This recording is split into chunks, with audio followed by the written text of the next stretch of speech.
রাধে রাধে বন্ধুরা, সন্ধ্যাবেলা গোপাল সোনার সেবা দিয়ে গোপাল সোনাকে একেবারে ঘুম পাড়িয়ে দিয়ে এখন একটু বেরিয়েছি গণেশ ঠাকুর দেখতে। তো এখানে দেখলাম অনেক জায়গায় ছোট ছোট শো হয়েছে, তো সেগুলো দেখার জন্য তো প্রথমেই প্যান্ডেলে ঢোকার আগেই দেখলাম এখানে হনুমানজির খুব সুন্দর একটা ছোট্ট শো করেছে, তো ওটাই দেখছিলাম।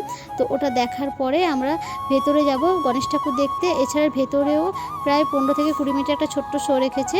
তো কিভাবে সঞ্জীবনী পর্বতকে হনুমানজি নিয়ে গিয়েছিল এবং কেন নিয়ে গিয়েছিল সেই জন্য দেখানো হয়েছে শোটার মাধ্যমে। তো পুরো ভিডিওটা দেখতে থাকো প্লিজ বন্ধুরা।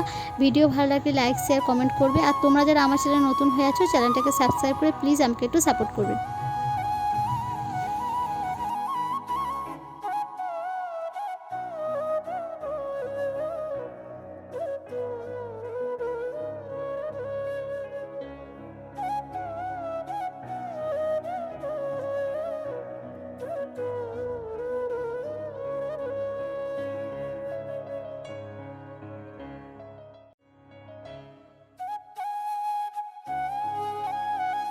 এরপর দেখো এই স্টোরিটা দেখার পরে আমরা বাইরে চলে এসেছি। তো এখানে প্রসাদ দেওয়া হচ্ছে, তো মেয়ে প্রসাদ দিয়ে নিয়েছে।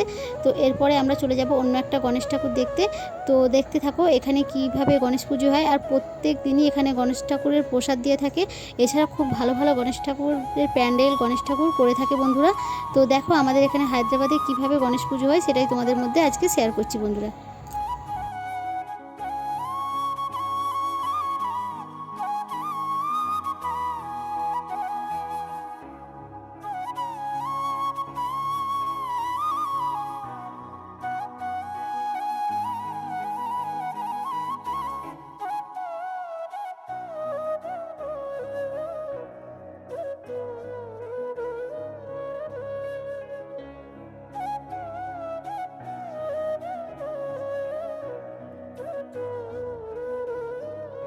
দেখলাম এরপর দেখো বন্ধুরা আবার একটা গণেশ ঠাকুর দেখতে এসে এখানে দেখলাম যে কৃষ্ণের জন্ম হয়েছিল যে তারই শোটা এখানে তুলে ধরেছে। তো এখানে দেবকীর অষ্টম পুত্র জন্ম হয়েছিল কিভাবে সেটাই এখানে তুলে ধরেছে, আর কিভাবে ওনাকে যশোদা মায়ের কাছে পাঠিয়ে দিয়েছিল। তো এখানে সেই স্টোরিটাই পুরোটা তুলে ধরেছে। তো এখানে একটু স্পিডটা বাড়িয়ে দিয়েছি বন্ধুরা। তো এখানে অনেকক্ষণ হয়েছিল ভিডিওটা, তো অনেক বড় হওয়ার জন্য স্পিডটা বাড়িয়ে দিয়ে তোমাদের মধ্যে তুলে ধরলাম। তো এখানে কি স্টোরিটা হয়েছে, তো তোমরা যারা স্টোরিটা জানো অবশ্যই কমেন্ট করে জানিও বন্ধুরা। আর তোমরা যারা হায়দ্রাবাদের আশপাশ থেকে ভিডিও দেখছো অবশ্যই কমেন্ট করে জানিও যে হায়দ্রাবাদ থেকে ভিডিওটা দেখছি।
তো এখানের মধ্যে তোমাদের কোন গণেশ ঠাকুরটা সবথেকে ভালো লেগেছে অবশ্যই কমেন্ট করে জানিও বন্ধুরা। তো রাধে রাধে, শুভরাত্রি, আপনারা সবাই সুস্থ থাকুন, ভালো থাকুন, ফিরে আসছি আগামীকাল।